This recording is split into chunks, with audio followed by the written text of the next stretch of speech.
मधुमेह, sugar, diabetes की बीमारी से आज देश और दुनिया के करोड़ों लोग पीड़ित। बढ़ते हुए तनाव, शारीरिक श्रम के अभाव और बिगड़ती हुई जीवन शैली से हमारा पेनक्रियास कमजोर पड़ जाता है। हम नकारात्मक चिंतन जब करते हैं, गुस्सा करते हैं, नाराज होते हैं और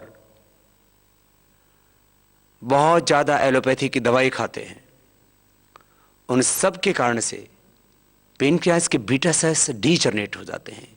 इसी का नाम है डायबिटीज। आज के लिए जेनेटिक भी बहुत हो रही है।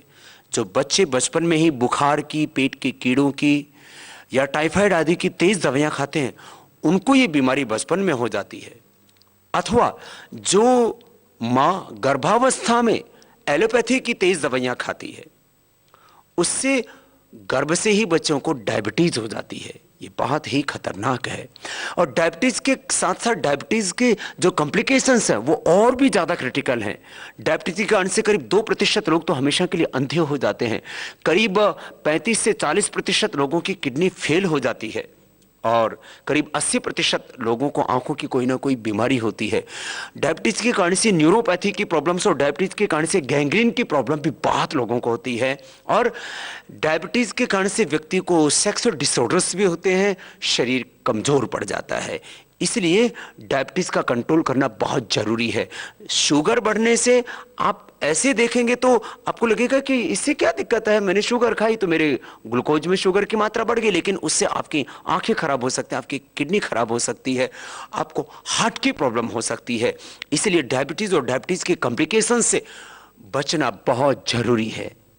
यदि आप थोड़ा शारीरिक मेहनत करते हैं, हर दिन 8 प्राणायाम, 8 प्राणायामों के साथ साथ आप 12 आसन, योगिक जोगिंग के 12 पोज, सूर्य नमस्कार के 12 पोज, अथवा तेज घूमना और कोई भी आप जोगिंग करते हैं, कोई खेल खेलते हैं, ये सब आपको डायबिटीज से बचाता है।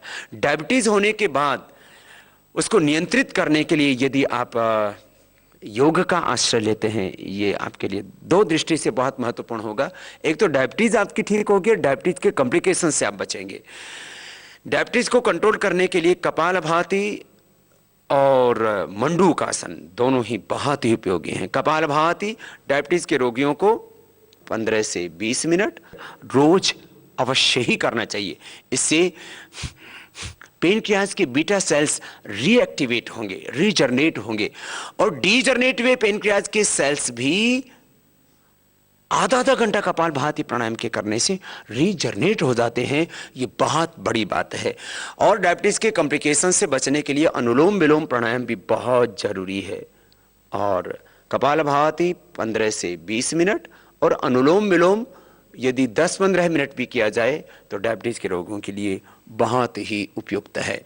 और कपालभाति, अनुलोम विलोम के साथ साथ मंडूकासन डायबिटीज के रोगी 3 से 5 बार करें। ये उनकी सेहत के लिए बहुत ही जरूरी है। मयूरासन आदि और योग मुद्रासन आदि अन्य आसनों का अभ्यास भी डायबिटीज के रोगी करें तो उनको प्राकृतिक रूप से एक अच्छा स्वास्थ्य मिलेगा और उनकी डायबिटीज कंट्रोल में रहेगी। डायबिटीज के रोगियों के लिए जरूरी है कि जो ज्यादा मीठे फल हैं वो ना खाएं। हाँ, पपीता थोड़ा खा सकते हैं, सेब थोड़ी मात्रा में ले सकते हैं, और जामुन और अमरूद आदि फल भी ले सकते हैं। जो खट्टे फल हैं वो थोड़ी मात्रा में खा सकते हैं। शरबत डायबिटीज के रोगियों को नहीं पीना चाहिए। और शुगर में भी जो है, जो सीट जो है एकदम से जाकर के नहीं घुलता। जैसे आपने मुनक्का लिया, आपने खजूर खाया, अंजीर खाया, वो धीरे धीरे जाकर के आपकी बॉडी में घुलता है, इसलिए वो ज्यादा नुकसान नहीं करेगा। माने जो मीठा तुरंत जाकर के आपके शरीर में घुल जाता है, उसके सेवन से आपको बचना चाहिए। शुगर खाने से डायबिटीज नहीं होती है, पेनक्रियास के डिजनरेट होने से डायबिटीज होती है, लेकिन शुगर होने के बाद शुगर की वाली चीजें ज्यादा खाने से आपको शुगर बढ़ जाती है। इस बात का हमेशा ध्यान रखें। निश्चिंतता के साथ जीवन को जिए, हमेशा खुश रहें, पॉजिटिव सोचें और शारीरिक श्रम किसी न किसी रूप में जरूर किया करें। पैदल थोड़ा चला करें और कुछ भी आपको नहीं आता है तो डायबिटीज को कंट्रोल करने के लिए प्रकृति आपकी बहुत मदद करती है। आप मधुनाशिनी का सेवन कर सकते हैं, 2-2 गोली खाली पेट सुबह शाम मधुनाशिनी का सेवन करें। खीरा, करेला, टमाटर का जूस बना करके पिएं। एक खीरा, एक करेला, एक टमाटर, और इसको जो है मिक्सी में डाल करके अथवा जूसर से इनका जूस निकालें और एक कप या एक ग्लास आप सुबह शाम इसको पी सकते हैं। इसमें 7 फूल सदाबहार के 7 पत्ते नीम की भी आप डाल सकते हैं। डायबिटीज़ के लिए मेथी का पानी भी बड़ा उपयोगी होता है। अंकुरित मेथी दाने भी आप ले सकते हैं। डायबिटीज़ के लिए जामुन का सेवन और जामुन की गुठली का पाउडर का सेवन भी उपयुक्त होता है। जामुन की गुठली, गिलोय और चिरायता अथवा कालमेघ का पाउडर भी ऐसे खा सकते हैं आप, बराबर मात्रा में लेकर के पाउडर 1-1 चम्मच सुबह शाम खा लिया। गिलोय भी उपयुक्त है, चिरायता भी या कालमेघ उसके अभाव में बहुत उपयुक्त है, और जामुन की गुठली का पाउडर भी 1-1 चम्मच सुबह शाम डायबिटीज़ के रोगी खाएं तो उनको बहुत लाभ होगा। गिलोय को रात को भिगो करके अथवा कालमेघ अथवा चिरायता को रात को भिगो करके उसको सुबह पानी ही पीते हैं, उससे भी डायबिटीज़ कंट्रोल होती है। डायबिटीज़ को कंट्रोल करने के लिए एक्यूप्रेशर भी बहुत मदद करता है। ये बाएं हाथ की हथेली में छोटी उंगली के नीचे जो बड़ी रेखा है उसके नीचे यहाँ ये एक्यूप्रेशर का पॉइंट दबाने से आपका पेनक्रियाज एक्टिवेट होगा और इससे आप शुगर की बीमारी से बच सकेंगे।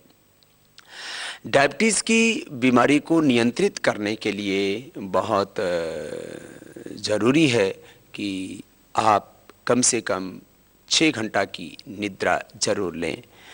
एक स्वस्थ व्यक्ति के लिए 6 घंटा की निद्रा बहुत जरूरी होती है। स्वस्थ जीवन जीने के लिए योग, आयुर्वेद, स्वस्थ जीवन पद्धति और प्रकृति में जो भगवान ने जड़ी बूटियां हमें वरदान के रूप में दी हैं और ऋषियों ने उनके बारे में जो हमें ज्ञान दिया है, उसका यदि हम सही उपयोग करते हैं तो निश्चित रूप से डायबिटीज़ और डायबिटीज़ के कॉम्प्लिकेशन से हम बच सकते हैं।